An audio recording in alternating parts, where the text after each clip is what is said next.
Welcome to the County Fair, and today we are joined by Hamilton County Commissioner Alicia Reece, who is also the president of the board, and I am just delighted to have you join us today. Yeah, it's great to be here. Thanks for having me. Well, there are a number of things that are happening in Hamilton County. They're exciting. Yes. And I'm really excited to be having the opportunity to discuss them with you. One of the things is that the Hamilton County Commissioners have had a long-standing commitment to the veterans. And I know that has come to the forefront recently. Yeah, it's really interesting that I'm in my first term, and come to find out there are a lot of things in county government that people don't understand. And one of the things I ran on was really helping people understand how county government works. And so this is one of the situations where the Ohio Revised Code, aka state law, organizes a Veterans Commission. And that commission is organized through the state. However, the county funds that organization. And in the law, it talks about how much money could be toward this organization, but it has that the organization must request the dollars. And so when I first got elected, I really didn't understand all this. All I knew that my grandfather was a veteran. He has since passed away. He was in the Navy, and he told me about all these great things. And so I got there and I said, listen, we got to give more money to the veterans. And so the county administrator, Jeff Aludo, told me, well, no, they have to request the money. And I didn't understand it, but I thought, hey, they're veterans. They probably do know best. So anyway, now we're at a situation when the WCPO Channel 9 came with this story. It showed that that office was not helping a lot of veterans, and wanted to know, why aren't we funding it at a larger number? And so then I got back and said, wait a minute, what's going on? And so I found that the Veterans Commission, they don't even have to come and present to the county commission because they're an independent board. And what I found at the county, the way state law is done, there are a lot of independent boards. And these independent boards don't have to, respond to us, but we have to do pass-through money without any control. And being someone who I've been elected at the city level, at the state level, it was shocking to me. Now I'm at the county level. And so one of the things, as they're looking into this, I invited them to come before our commission. And they came. The executive director did not come. They said he wasn't feeling well.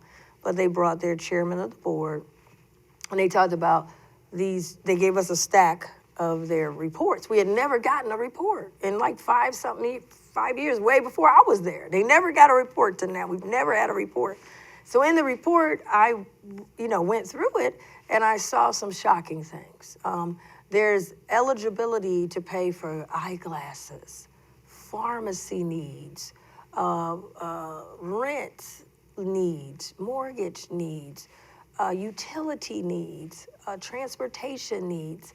And so when I looked at the 5 years back, you would have maybe 500 veterans helped 1 year, 1,000 veterans another year, but almost every year was $0 for glasses, $0 for pharmacy, and these are eligible expenses.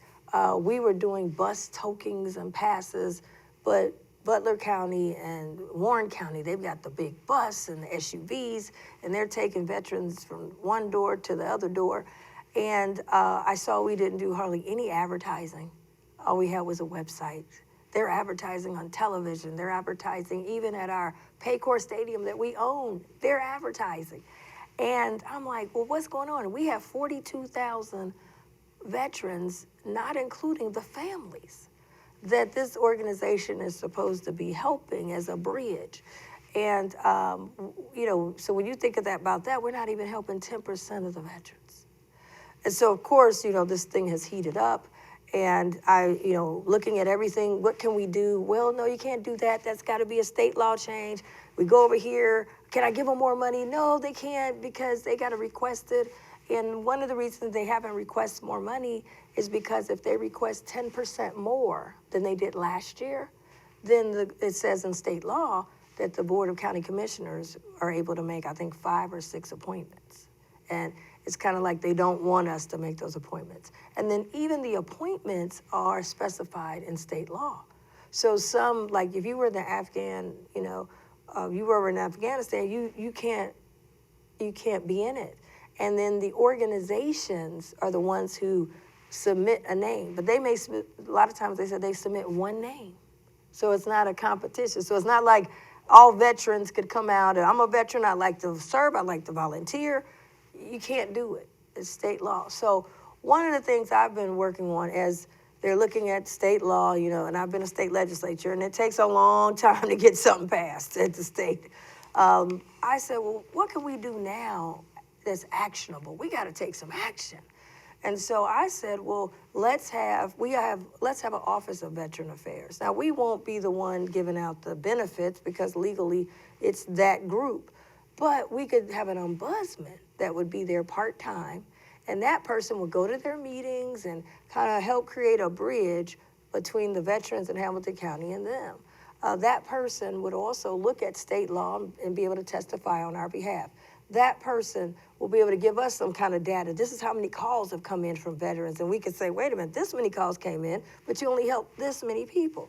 Money that we were going to give to them that they didn't request, put those dollars toward the ombudsman office and have them be able to pay for advertising, in the stadium, on television, on radio. So now more veterans know about the service and that office.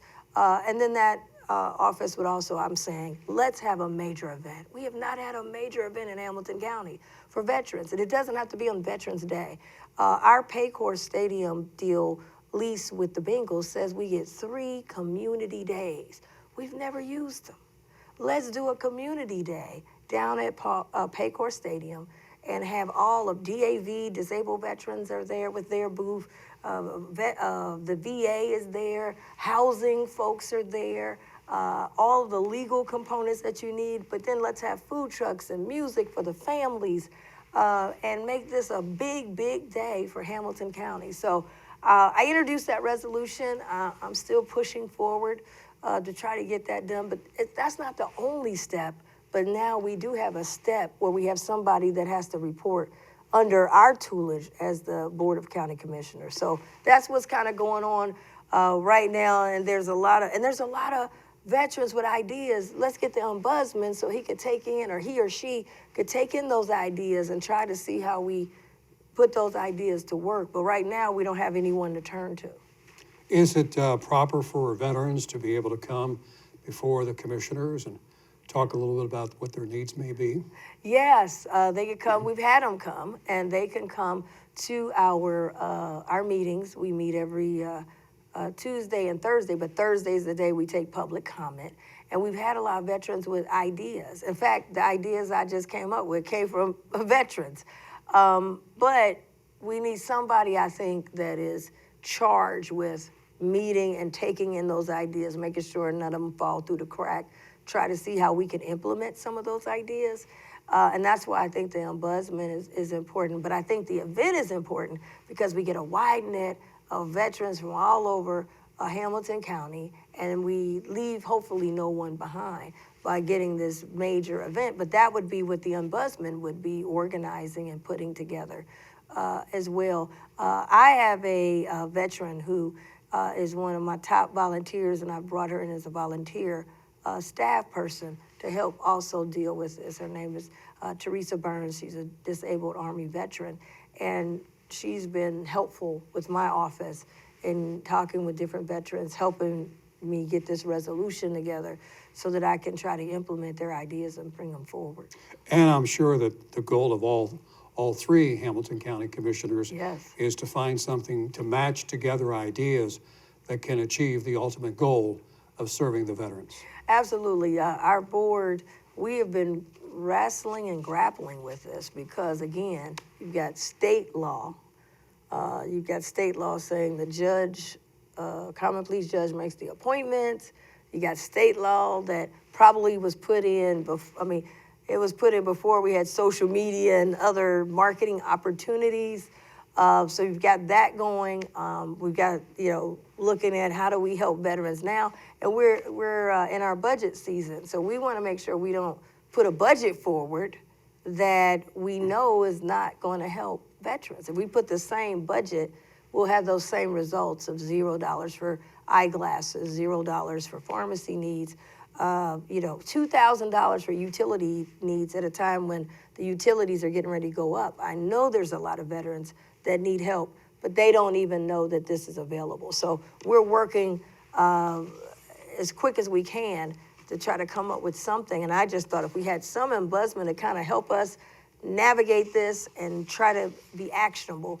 And so my colleagues, everyone's looking at how can we, get this moving forward. Well, you were talking about if the board was able to expand from where its present number, I think the present number is 4, and it expanded to 6. Yeah.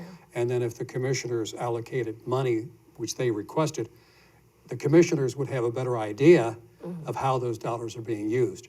So you talked about earlier, the dollars are not being used for eyeglasses or for everything else.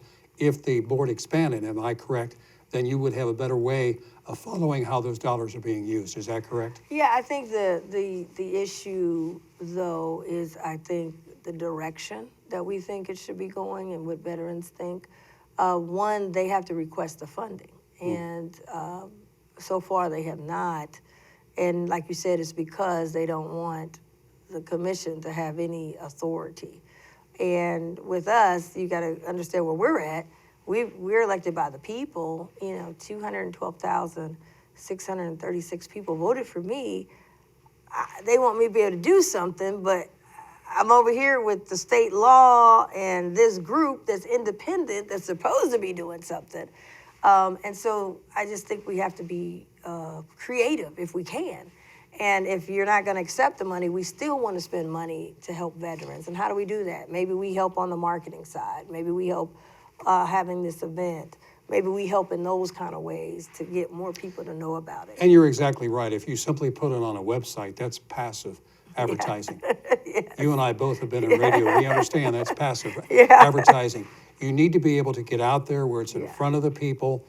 Use all the social media platforms you have, all the advertising, marketing that you can utilize to get the word out, because they may be seeking that information, but if you have that more readily available by marketing, then it makes it easier for a veteran, which we should serve. We're proud of what they've done. We thank them for their service in whatever branch they were in, whatever war, peacetime or wartime, what they've done. As you say, we do not want to leave veterans behind in any situation. No, we thank them for their service, but now it's time for us to provide the service. And it's key that the Hamilton County commissioners, you as president of the board, that you're directing this, working with the other two, of trying to get the ultimate solution to help the veterans. Commissioner, there have been some exciting things happening in Hamilton County. One of them is something that I know you're passionate about.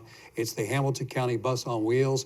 If you'll tell us about that. Yeah, I'm excited. It's called the 513 Relief Bus. And I want to say that Waycross, to me, has played a role in that, because when I first got elected, we had $158 million with different things. But people say, how do I get to it? I've never had to ask for government help before. And so we created a portal, 513 Relief. We then had a relief-a-thon. I came up with this idea. I said, man, relief-a-thon, it's like telethon, but the opposite. Telethon, we're trying to raise money. Relief-a-thon, we're trying to connect you to the money. And so we did a 2-hour special right here at Waycross, and we had people on Zoom, the different partners and folks, and it was great. We helped a lot of people. But one of the things people were asking for was a one-time deal. How do we do it on a permanent way? So anyway, I have a radio show, and I had the governor on, and I had the NAACP president and UC Health and some others. And at that time, people weren't taking the vaccination, particularly African-American community. And the governor said, how can we do it? How can we do it? And the NAACP president said, can we get a big bus? But we had no model. And so I started researching, and I saw Hampton University. They had a RV, and they were doing the vaccinations. And I decided to get on a plane, risk my life in the middle of COVID, because I feel like if we got this, we could really save a lot of people. So anyway, I go down there, I see their RV, I meet with them, and then I come back, and I said, this is it, but I want to put a twist on it. I want this to be an asset that we buy now, but now it's Hamilton County on wheels. It's all of our services. It's our economics. I want health services. I want the bus to be able to do a variety of things. And so we started out with a body double from UC Health because, of course, it takes time to build a bus. And I went out, we had no marketing, you can appreciate this. So people was like, a bus is out there, but I don't know anything about it. And so I made these flyers and I created this meet Commissioner Alicia Reece at the bus. So that people started coming and they started understanding. So we had the medical side was the vaccination at that time. And then we had the economics where you can get, sign up for rental assistance, mortgage assistance, and all of our needs. So it's never been done before. Well, now we have our bus. And because I said, the issues of services getting out to the county, it didn't begin with COVID, it's not going to end with COVID. Let's have an asset to make Hamilton County on wheels. And people, they call and get their food delivered. They call and get Uber to take them to this place, that place. Their groceries are being delivered. So now we want to deliver our services so you don't have to come downtown. This 513 relief bus is coming. So it's a state-of-the-art bus. We use ARPA dollars to get it. And the backside is the medical side. We take blood pressure checks, glucose checks. We're going to do a cancer screening. We're looking to do some dental education. So the back part of the bus is all the medical and free. And then the front part of the bus has where we have different providers like we did on the Relief-a-thon, different partners. They're on the bus. Talbert House is on the bus.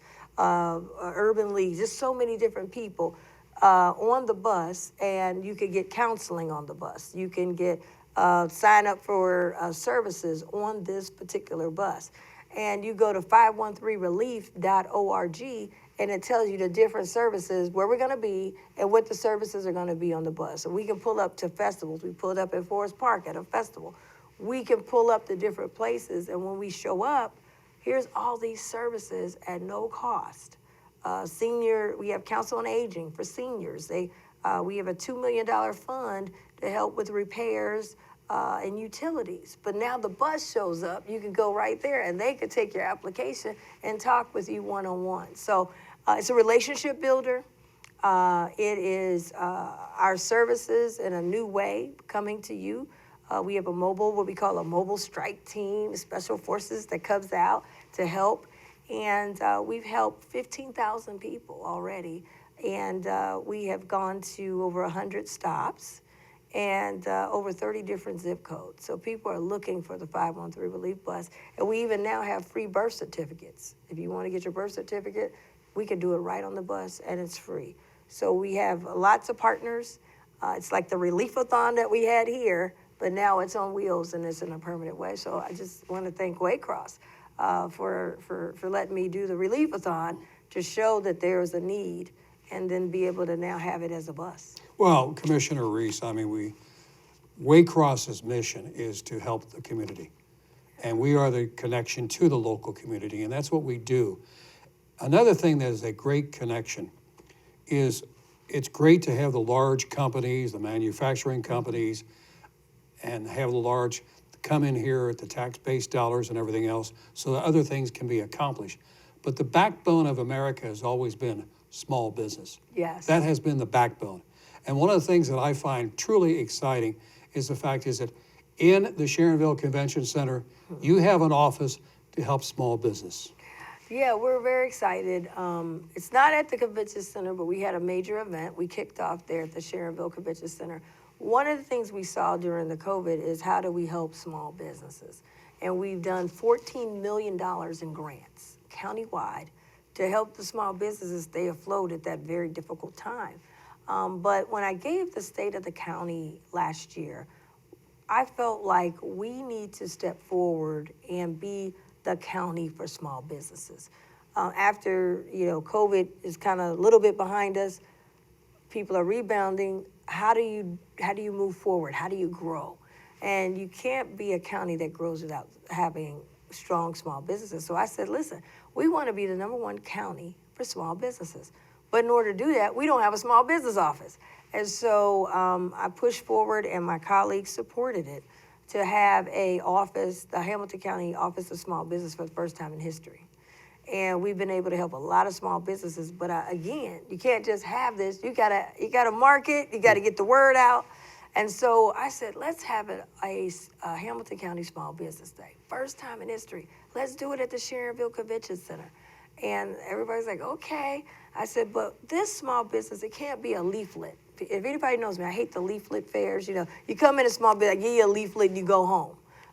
And I grew up in small business. So my parents always told me, when we leave the company and go somewhere, we have to have a shot at getting a contract. Not to say we're going to get the contract, but it has to be a shot at it, because we're losing money when we shut down because we're small and having to go to an event. So I always kept that in the back of my mind. So this event, we had 1,000 small businesses from Hamilton County that signed up and came out. And I said, I want to make sure it's actionable. So we had one room where you could apply for grants, and the person was there to help you. We had another room where you could go one-on-one. You're ready to do business, and I got a company, and I'm ready to get somebody. Me and you had a 15-minute one-on-one where you could pitch your business. I'll tell you what my needs are. That was super. Got a lot of great feedback from there. And then there were businesses that say, hey, I got a business. I'm doing all this, but I don't know how to pitch my business in, 3 sentences. So they had a person there to help break down your business in 3 sentences, and you could take it with you. So now you've got a pitch when you're pitching your business. So it was just phenomenal. And we had a big luncheon where we talked to some small businesses and how they're doing as it relates to COVID, and some who've gone through different programs. So we really want to make sure that we're number one. We're going to continue with the Office of Small Business. We're adding we partner with Alloy, because they have all of the Alloy development has all the tools. We also have another tool that will help you do your QuickBooks, set up all that at no charge. And then we're very excited to expand now that we're going to have a storefront grant. So in this budget, we now, you see these storefronts in a lot of our municipalities, and the storefronts are your front door, and small businesses need space, and the storefront needs to have small businesses.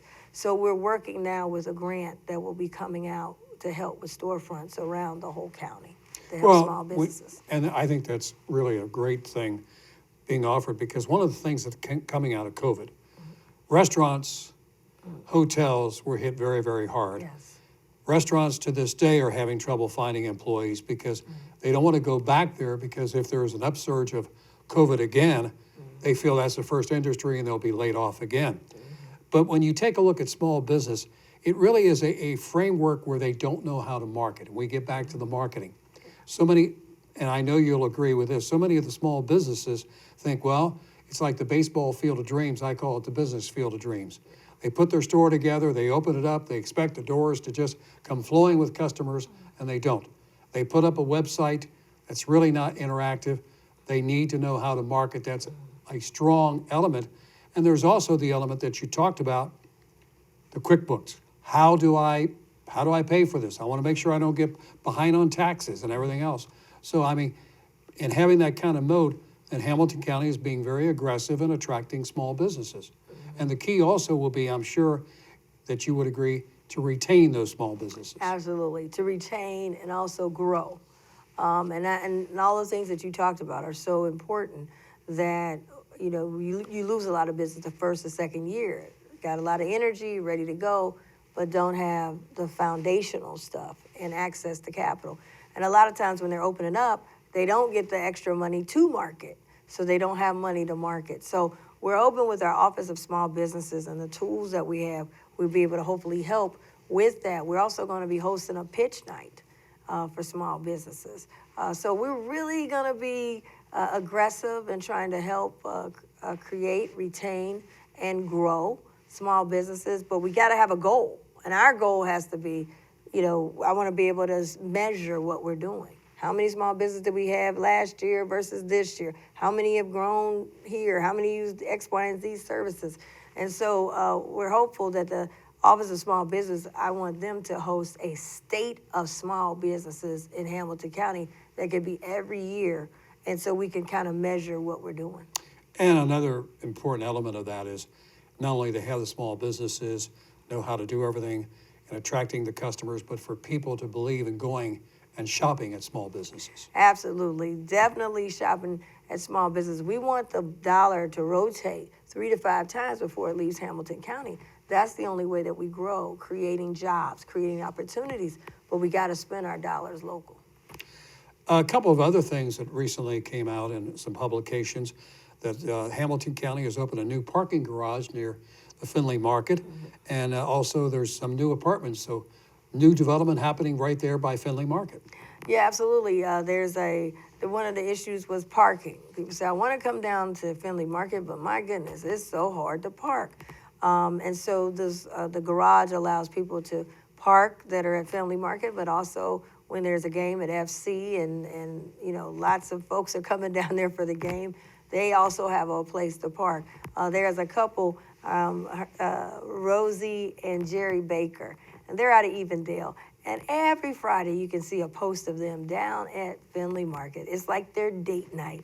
And they kept asking, when are you going to get this garage open? So that was, I think, a very good piece. But next to the garage, we also broke ground on affordable housing, senior affordable housing.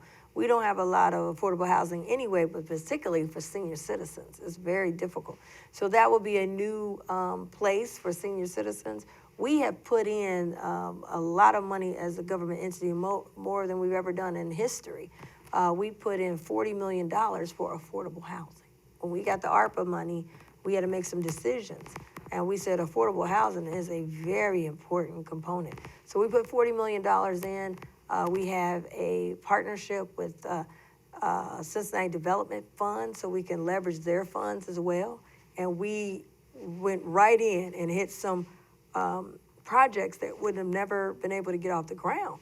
And one of them was this project for senior housing by the Findlay Market. So it's going to be a lot of ribbon cuttings. We are really trying to tackle this affordable housing component. But we also said, listen, we've got people dealing with taxes. And one of the things I said, I wanted to carve out $5 million of those dollars to help people stay in the home they already have. So affordable housing to me is a twofold positioning. Yes, new affordable housing, people getting in the house for the first time. But what about the people that's in their house now and the taxes is higher than the mortgage? We've got to have something for them. So we put a $5 million piece over there to help people as it related to the taxes. And also, I have been pushing very hard because when we passed the 2 stadiums to be built, homeowners were promised they were going to get 30% rebate. It only has been realized 3 times in history in 20 years. One of those times when I first got elected, I was able to get the full 30% in 2021 for the 22 year. I haven't been able to get the full 30% since then, but I have pushed because of me putting the 30%, the administration who was in single digits are now in double digits. So we got 12%. And I'm going to continue to push on that because, again, if we keep our promise to the contract for the Bengals, we have to keep our promise to what was promised to the homeowners, but also because it's part of being affordable. We have to help people be able to afford the house they already have, so we don't have an even greater problem as it relates to affordable housing, while also investing in new affordable units, and that's what we're working on. Well, seniors 20 years ago, 30 years ago, they may have put a financial planner. Back then you weren't thinking about a financial planner possibly, but you were thinking, I can live on this amount of money. What seniors are finding out, Commissioner, as you well know, is the fact is that their dollars are getting squeezed and squeezed. The taxes are hurting them. Going to the grocery store, what you could buy a year ago, it's higher now. What you could buy in gas, it's higher now. It's an upward spiral that keeps going, and it seems like there's no end to it. No, I think you're right. And so when we had the 513, the reason why I love also the 513 relief bus, I went out there to, at that time we had 79 locations. I went to 74 of them. I went everywhere from Harrison, Colerain Township, Forest Park. I went to all of it. And what I kept seeing was senior citizens were being denied because it's, it's the federal money and we're taking the application, but it's federal money. And I kept saying, what's going on? And they said because seniors were getting Social Security, they could not get any help. And so I went back and said, no, and we got to find something. And so we have a senior levy. And I said, let's come back and see what we can do. And so we came up with a $1 million fund. And my colleagues supported it to help seniors who couldn't get help because they couldn't get help on the ARPA, but they could get help on the other fund. And it went over so well that it got put back in the budget again, so it'll be $2 million. So we have something for the senior citizens. And I'm very sensitive to that. I tell them 3 people, don't mess with them, don't mess with the babies, don't mess with the veterans, and don't mess with my senior citizens if you don't want me to get angry. And I really thought about that because I would have seniors writing me, and you could see the handwriting was, and I said, wait a minute, lady said, I've never missed my taxes. And this time it's gone up and I can't, so I want to stay in my home. And I took that letter and I took it to the meeting, I read it, and I said, we've got to do something. So anyway, we're able to come up with the Senior Citizen Fund. And the good thing about the bus, when it comes out, it doesn't say like, oh, you're in this fund or that fund. You don't know what fund it is. You came to get help. So we try to bring it all together and help as many people as possible. Another thing that has worked extremely well for Hamilton County, you're having winning teams. So by the Reds winning, the Bengals may be somewhat of a down year, but they're exciting right now with a backup quarterback. And in addition to the success of FC Cincinnati, you take a look at it, and when you have successful teams, then businesses build around those stadiums and those teams, and that brings tourism, which brings dollars to Hamilton County. Yeah, I'm huge. I'm a former athlete myself, and I'm huge on sports and tourism. And one of the things that you mentioned the professional teams, but let me say that also in Hamilton County, we've got some of the top youth amateur athletes. I mean, we're winning state championships and all kinds of, my alma mater, Withrow, they won the state championship in rugby. They didn't even offer rugby when I was there. We have, Moeller and, football and volleyball. We're winning volleyball state championships. So we have an awesome group of athletes. And of course, shout out to the parents who have to run to every type of practice and everything. I'm just the auntie and I'm running everywhere. Cheerleading competition, everything. So one of the things that I propose that I'm looking at, as our county is looking at, is to see if we can have a youth amateur sports facility that would be a tourism draw. It's a $91 billion industry.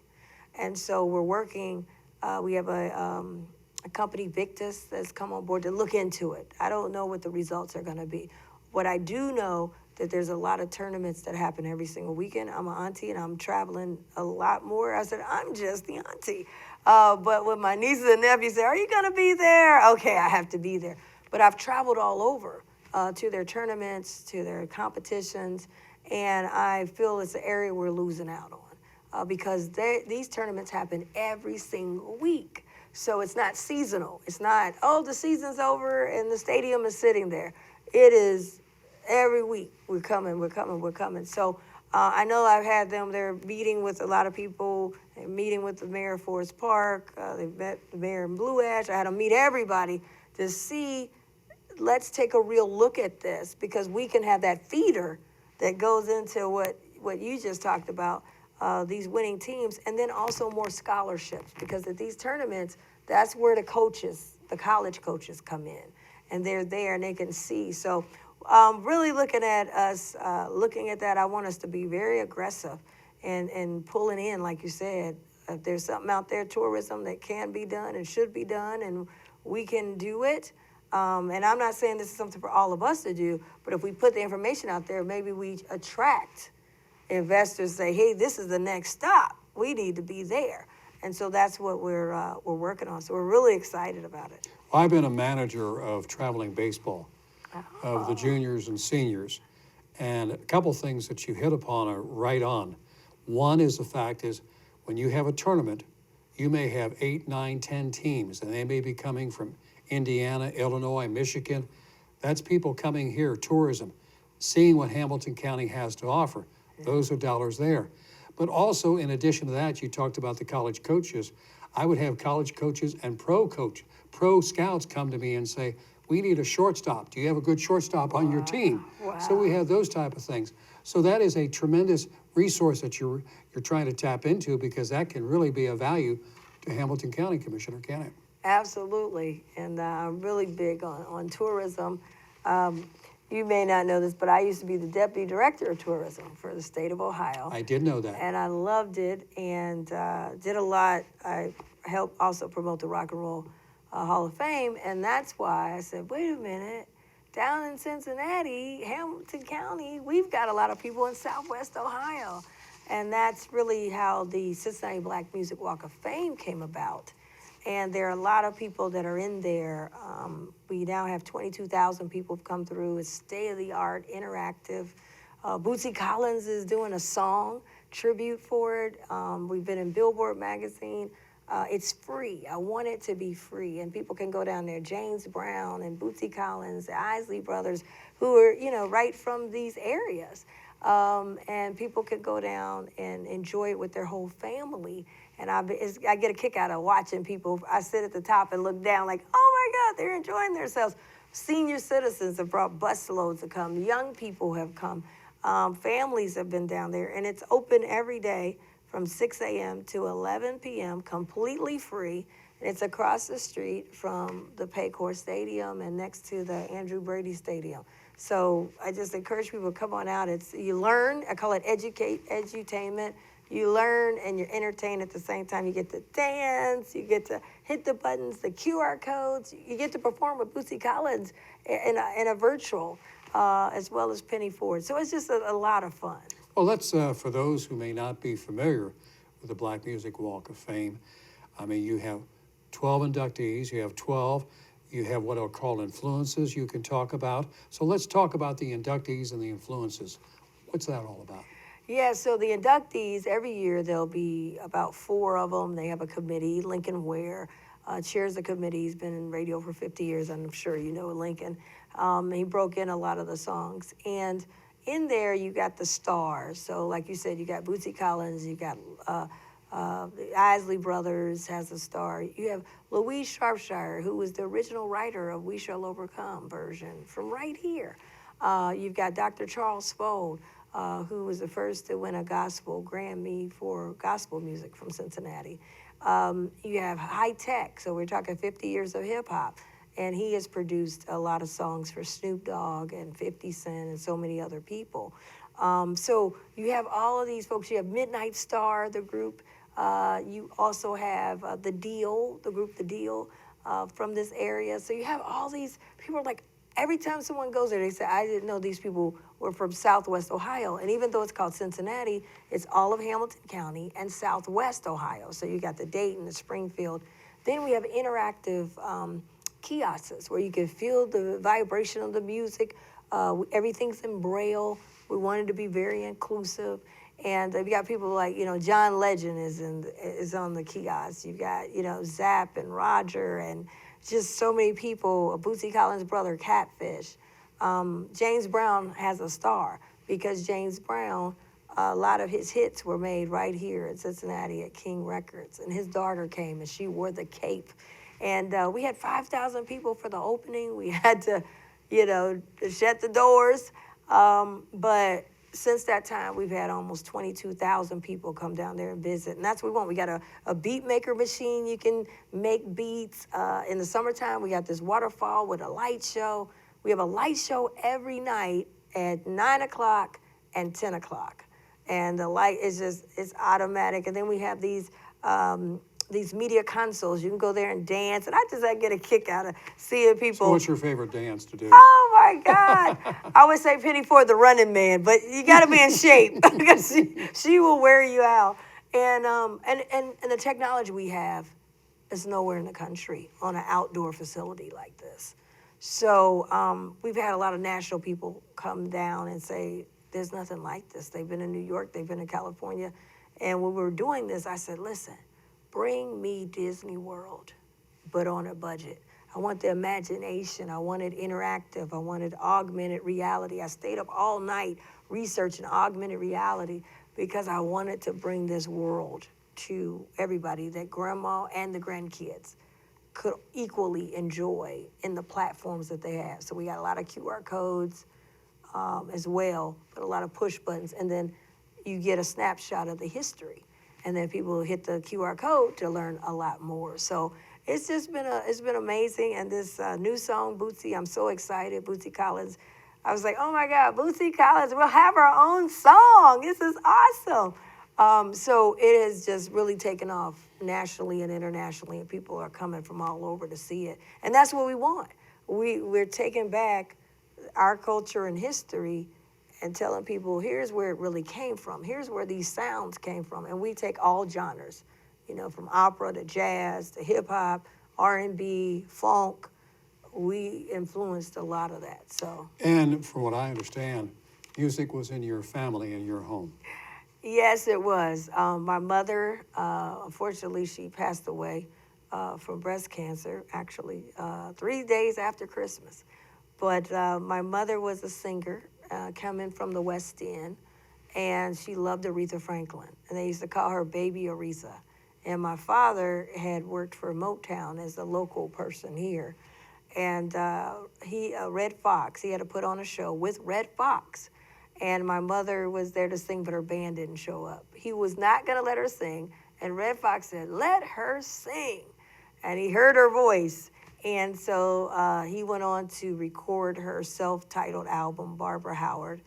And it was on his own record label. Back then, it wasn't easy to have your own independent record label. So when I'd be in the studio, they end up getting married, they had me, and I'm in the studio, and here's Bootsy, here's OJ's, here's, different people. I thought everybody had that life. And when my mother died, I realized that we can't let these stories die when we die. And I really wanted to do this Walk of Fame for that next generation. And maybe they hear their stories and say, I was about to give up, but I heard their story. I'm going to keep going. And so that's the whole mission. But we want to do it in an entertainment way where you're there, you're having fun, your families are together, friends are together, and then you get the history. Well, Cincinnati and Hamilton County has a tremendous history. Andy Williams graduated from Western Hills High School. Mm-hmm. Doris Day came from Cincinnati. Yeah. You can go on and on. But one of the things that's kind of interesting also about Hamilton County and Cincinnati and the greater Cincinnati area is it's gone Hollywood. Hollywood has discovered, and of course there are tax dollars that are coming from the state of Ohio, which encourages major companies and independent companies come here, but when are we going to see you in a movie? It's so funny because one of the things, that people know about the tourism, but they don't know about we used to have an Ohio Film Office because we did some tax credits for film. And the lady that was running it quit after the legislature had passed it. And I got called to the office. They said, you're up. You're the Ohio Film Office director and write the tax credits. I'm like, what? So I got a chance to deal with the movie houses and kind of see the financing side of movies. And I thought that was pretty cool opportunity, and to be able to help write the first tax credits in Ohio history. So I'm very connected to movies. Things have changed. There are a lot more opportunities now. And I do think there's a story to be told about Hamilton County and the things that we've done. Well, director Todd Hayes, who directed Carol, which was predominantly shot here, they talked about how friendly it was to work with everybody in greater Cincinnati and Hamilton County. And they loved the architect that was available here. Yes. And also they said they had it, not only getting the extras, but they had professional actors that they gave speaking roles here. So that was a plus as well. So a lot of good things are happening here in Hamilton County. Yeah, we have an awesome film commission, and Kristen and her team is doing a great job. And Doris Owens, the Owens group that does all the premieres for the movies. So we've got a lot of talent here. Commissioner, one of the things that is very important, of course, is our youth. Yes. And talk to us, if you would, about the youth grants. Yeah, so our board thought it was super important that some of the dollars that we had go toward youth grants. And I just personally am very committed in that we must get our programs to the youth before the street program gets to them. And we're not going to save everybody, but there's some kid out there that's ready to do the right thing, but is at the crossroads. And we have to make sure they have the resources and the connections to positive activities. And so we put $4.9 million toward youth resiliency grants. And these were programs that are already happening, but how do they reach more youth? And it was so diverse. I mean, it was everything from boxing to cooking classes to camps. A lot of parents can't afford camps, putting them in positive camps. So it was so many diversified things that it was nothing that you said, well, I don't like this, but I like that. How to do social media, the arts. It was a combination of things. And so we were very excited to be able to extend that out and get to more youth. In addition to that, there's a program called Beyond Your Imagination, and I'm supportive of it, and that Commissioner Dumas put forward. And there's a grant program to help with, we have a band and they didn't have instruments. How do you get more instruments? So that's not a deterrent for youth. So there were a lot of smaller grants we added to that, and we're going to keep that program going. There was another program to provide tickets for youth to be able to go to concerts. If your parents, you don't have exposure, you can't go, you don't get to go to the symphony because you don't have exposure. That's not right. You can't go to a baseball game at Great America because you don't have the money. So now this program provides tickets, and it also provided tickets at the Taylor Swift concert as well. So we're doing an array of things to try to support youth. We now have an Office of Youth, something I really pushed for because I want to put my hands around how many youth are we helping this year versus last year, and what do we need to do next year. And so all of these programs now will fall under the Office of Youth, and the Office of Youth will also focus on employment. And so the data came out that so far we've helped 26,000 youth in Hamilton County through the programs that we have. And so we're very excited about that, and we want that to grow. Well, that is key to have a program like that, because the youth of today, there's no question, there are so many negative influences. They're being pulled in all different directions. They're looking for help. Yeah. And by having this, it's a positive experience, a positive path for them. Absolutely. And then you can go to our Office of Youth and not have to go to 50 different, they will then plug, hey, did you know about this? Hey, did you know about that? Similar to the kinship program, we have a lot of grandparents, family members taking care of the child, but they didn't even know there's a kinship program where you can get, we offer assistance, financial assistance for you to do that. So we're trying to pull these things so you don't feel like you're overwhelmed with 50 places to go. We've got an Office of Youth for the first time in history. And that Office of Youth has all of these other components, whether it's, tickets to events, whether it's funding for small grants for community, grassroots organizations that's helping youth, or our resiliency grants where we had available $4.9 million. So we're just excited that we've helped 26,000 youth. We got more to help, but to know that 26,000 youth have been helped in a positive way. And by all these things that we've discussed, of tourism coming in, dollars by having successful teams, having tournaments coming in here, it means more tax dollars coming to Hamilton County, which therefore gives the commissioners the opportunity to help more and more youth. Absolutely, absolutely. It all plays away. So shop local. Shop local, that's the key. You're also helping the youth of Hamilton County. Well, I want to thank you for coming here, but before I do, is there anything else you would like to talk about, Commissioner?